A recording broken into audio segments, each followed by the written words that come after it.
Karma mo na yan. Tatanga-tanga ka. Kung ibinigay mo na lang sa akin yung pera, hindi ka sana mahuhulog dyan.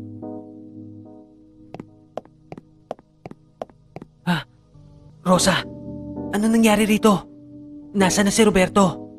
Ayun o, silipin mo. Tatanga-tanga eh. Di ba alam niya nang sira yung elevator dito? Pero dito pa rin dumaan.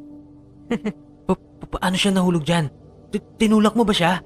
Tangi, hindi ko tinulak yan. Biglang nagbukas yung pinto, tapos sumakbang siya papaloob. Eh wala naman pala doon yung elevator. Ayan, nagtuloy-tuloy siya sa baba. Tulungin niyo ako. Isugod niyo ako sa ospital. Teka, kailangan kong bumaba ron. Kailangan kong makuha yung pera. Eh ano pang tinatanga-tanga mo dyan? Takbuhin mo na sa baba. Teka lang, mabilis na bumababa yung elevator. Ha? Nako. Halos hindi na nakagalaw ang dalawa sa sobrang pagkabigla. Nang mabilis na dumausdos ang elevator tungo sa ground floor. Sinubukan pa nilang pindutin ang mga buton nito, ngunit nagpatuloy na ito sa pagbagsak. Makalipas nga ang ilang saglit ay nasa police station na ang mag-asawang Tonyo at Rosa. Rosa, bakit pa kasi sumama tayo rito? Maling-mali itong ginawa natin. Baka mapagbintangan pa tayo na tinulak natin yung lalaking yun. Ano ka ba, Tonyo? Huwag ka nga maingay dyan. Diskarte ko to. Hayaan mo na ako. Kailangan natin makuha yung attache case na yun. Kahit anong mangyari. 20 milyon ang laman nun. Kahit habang buhay tayong manggancho, mahihirapan na tayong kitain yun. Teka, huwag ka maingay. Papalabas na sila sa opisina ng pulis. Yan ba yung asawa niya? Yung babaeng yan? Sa palagay ko yan nga. Huwag ka maingay. Teka, lapitan natin siya. Unti-unti nga nilang nalapitan ang babaeng yon na asawa ni Roberto.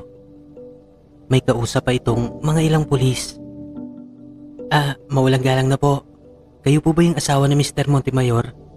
Naiwan niyo po kasi to sa loob ng opisina namin. Ganun ba? Ano ba yan? Ito po. Hindi niyo ba nakikita? Pasensya na kayo. Bulag kasi ako. Kaya't hindi ko makikita kung ano man yan.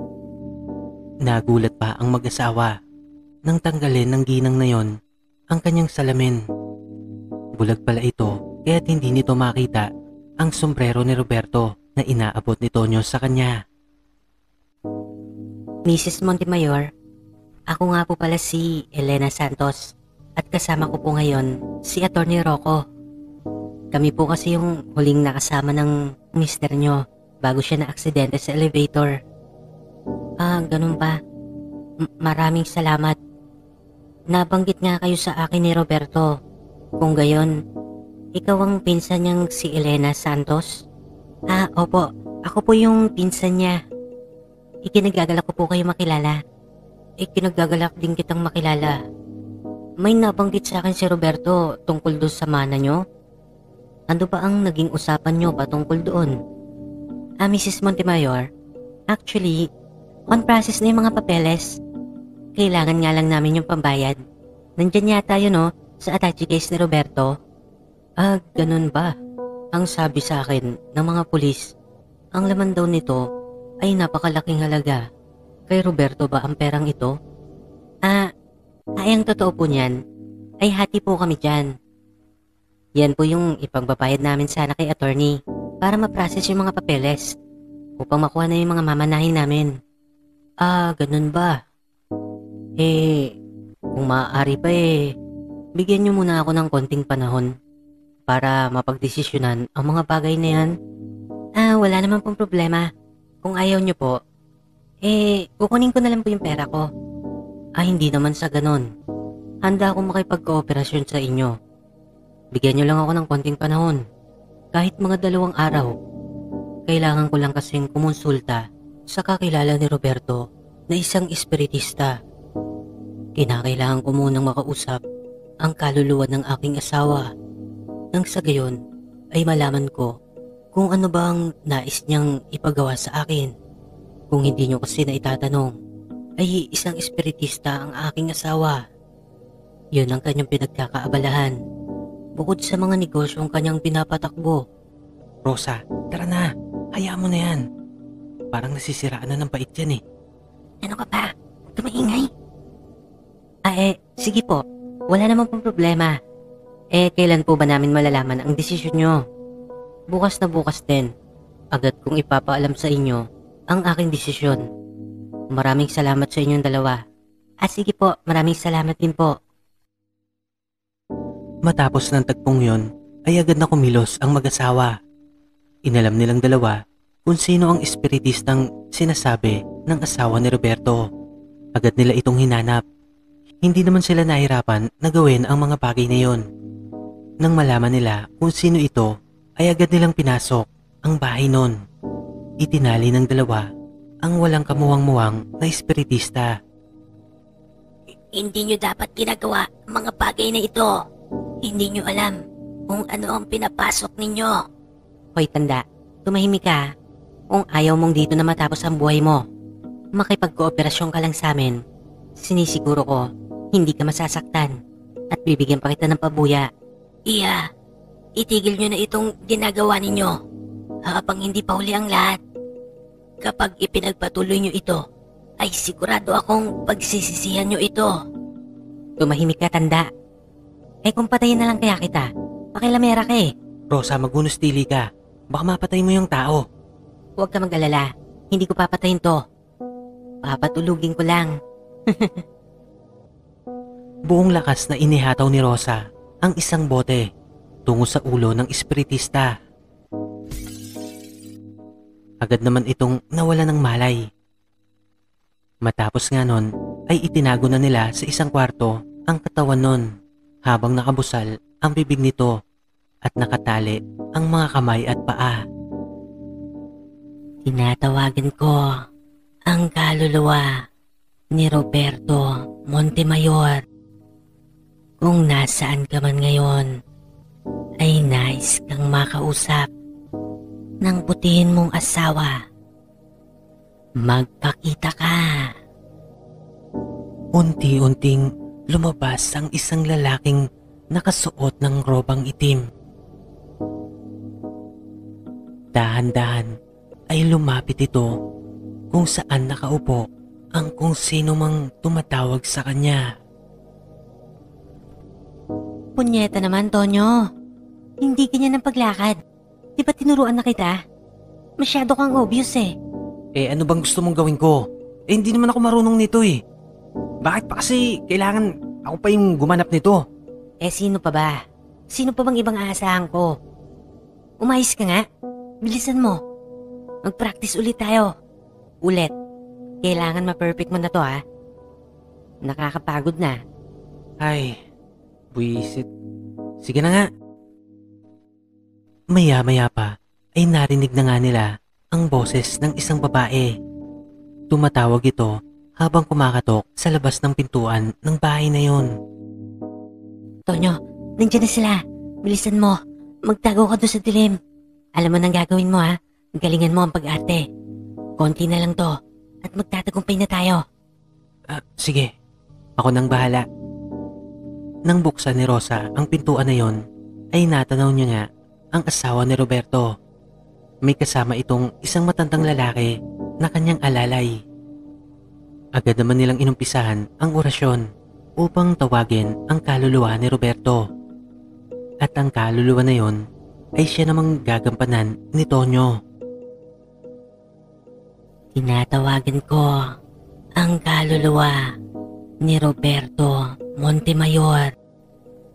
Kung nasaan ka man ngayon, ay nais kang makausap ng butihin mong asawa.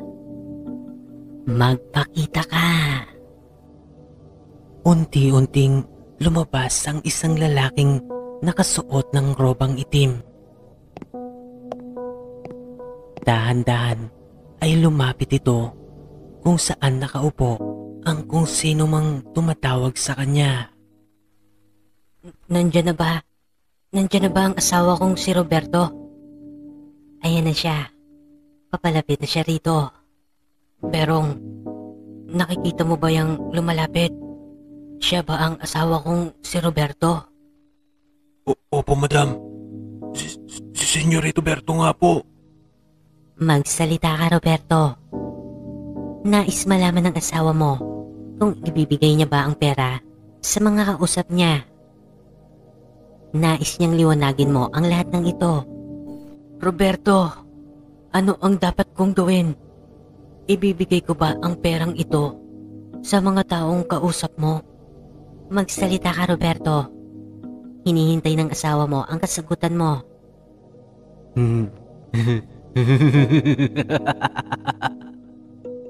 Oo naman. Ibigay mo ang perang yan. Nararapat lang na mapunta sa kanya ang laman ng attache case na yan. Roberto, ikaw ba talaga yan? Bakit ganyan ang pananalita mo? Roberto, sumagot ka ng maayos. Huwag ka nang patawa-tawa pa. Kinakausap ka ng maayos, kaya't magsalita ka ng maayos.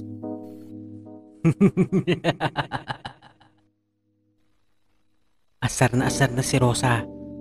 Halos batukan niya na ang asawa niyang si Tonyo. Hindi na naman nakinig sa kanya ang kabiyak at mukhang mapupurnada pa ang panggagansyong ginagawa nila. Tawa lang ito ng tawa at dahil doon ay hindi na siya nakatiis. Agad na tumayo si Rosa at nilapitan niya ang lalaking yon. Nang maaninag niya na ang itsura nito ay nagimbal siya. Nang makita niya ang mukha ni Roberto, unti-unti nang naaagnas ito.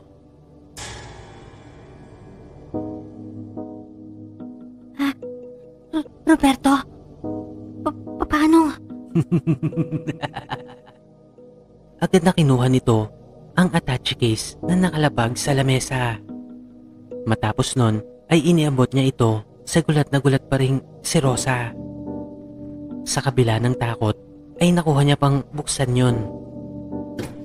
Ngunit ang takot na kanyang nadarama ay nadagdagan pa ng iba yung kilabot. Nang tumambad sa kanya ang putol na ulo ng kanyang asawa.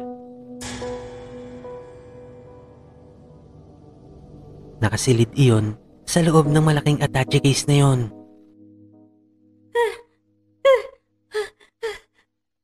Tonyo! Tonyo! Tonyo! Sa sobrang paggagimbal ni Rosa, ay naihagis niya pa ang attache case na yon.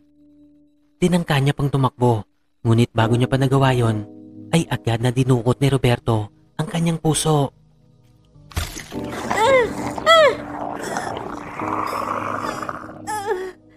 Ibalik mo yung puso ko.